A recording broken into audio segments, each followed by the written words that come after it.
Good morning, beekeepers. I thought I'd make a little video today about harvesting honey from my 2 top bar hives.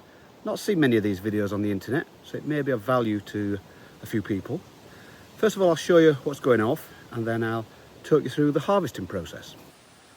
So, firstly, here we are, in this little secluded woodland area. Here's one of the top bar hives, number 1, as you can see there. Here are the bees actively coming in and out like they do at this time of year. Just so you know, it's July and there is a flow on, although I suspect it's going to come to an end probably within the next week or so. Over to the left, there's a second hive, number 2. Then there's a little nucleus colony down there, and temporarily there is a nuke box over there. So that's the setup. Okay, so let's lift the lid and let's see what's happening under here. First of all, with the spider running around. There we go. Remove this thing. Don't know if it's any value or not, but it's been there for years and I've just gone with it. So here we see the top of the top bar hive. These are the bars that sit at the top. Now you will notice very quickly that they've all got, or they should have all have got, little coloured pins in there. This is my coding system. So very quickly, that's the end of the hive. They're just 2 at the end, which are not being used currently. The red ones are brood, so that's the brood nest, primarily. A little bit over there even. The white ones were added last visit, which was on Tuesday. These are completely empty bars. By now, hopefully, the bees will have drawn some of those out and maybe put some brood in there, and they'll become red bars. So that's that. The yellow is where the honey stores are. On this occasion, a lot in this area, a little bit at the end there. Some of the broods, some of the honey has got some brood in it, the 2 red ones, so I won't be harvesting those, but I'm hoping that at least a couple or just one of those bars is good enough to harvest. Let's get the lid off and have a look. So here's the first one. Is this good enough to harvest?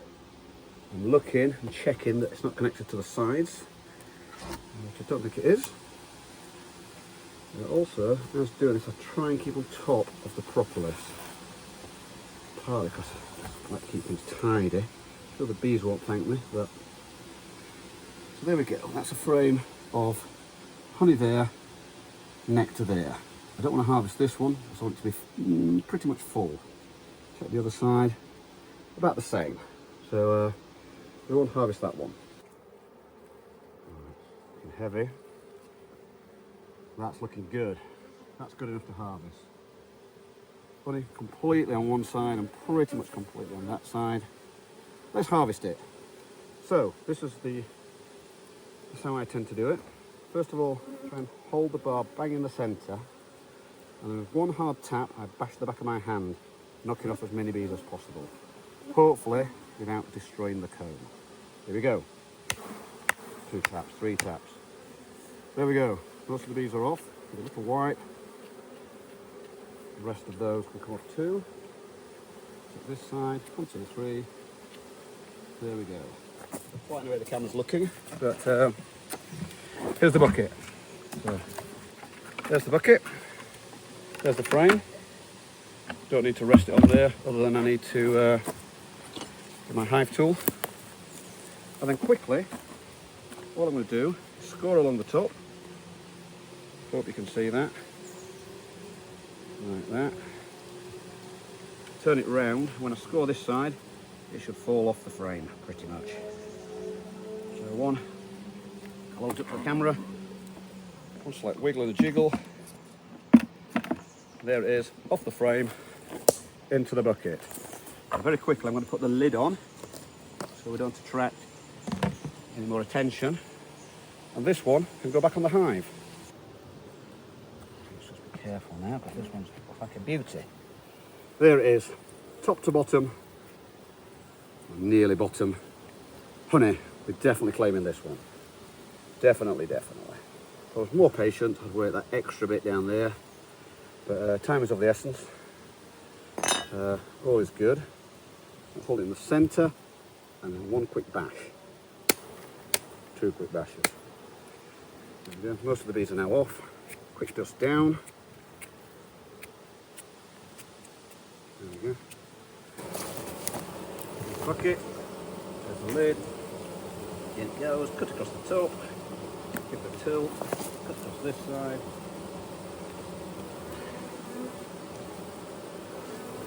Get the lid back on again.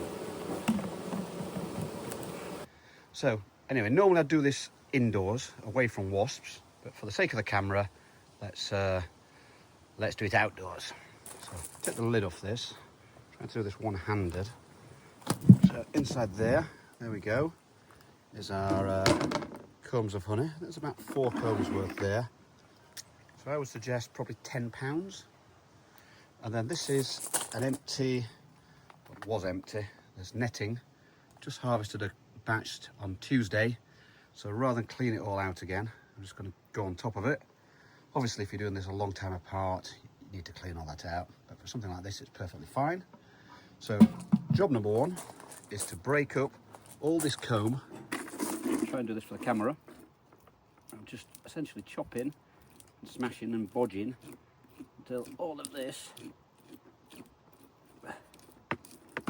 becomes a bit of a pulp, really. So you're just chopping away. Keep doing this until we're down to a bit of a mush. Spent about 5 minutes on that now, and as you can see, the whole thing has become a bit of a mush. There's no real limit to how much time you should spend doing this. It's usually till you get bored, which I've now reached that point. So part 2 of this is to tip the whole of this product into the stainless steel bucket and through the sieve. This white bucket fits nicely inside the silver bucket, which you're about to see. So all that slop just goes into there, like that. Now you can be forgiven for thinking that this isn't going to work, but rest assured, I can assure you it does. Right, now what I'm going to do now is just rest that bucket perfectly on top of there, and allow the last bits of gunk and honey and everything to run out of this bucket into there before putting the stainless steel lid on. This is going to take, I would say, 24, even 48 hours for it all to run through. After 24 hours, I'll give it another cut and a chop and a scrape with my hive tool, just to break any bits up which have not been broken the first time. But by and large, there it is.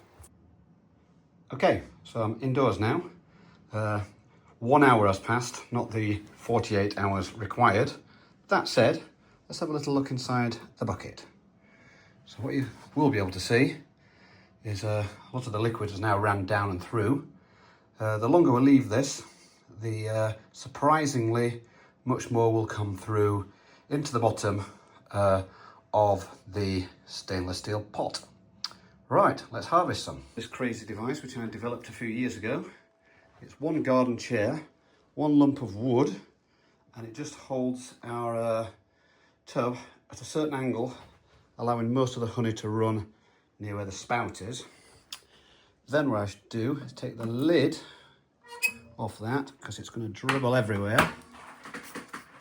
Put that to there, and I think I might use the tripod for this next section. Then very carefully lift that up, and bingo! There it comes. Nice and clear honey. Number 1. Stop that there. Pinch a bit myself. There it is, some of the final product. What we got there? 2, 3, 4, 5, 7. So there's like 10 or 11 jars. That's about £5. That's about half of what we've collected today. There's another £5 still waiting to come out of the sieve bucket, whatever we call it.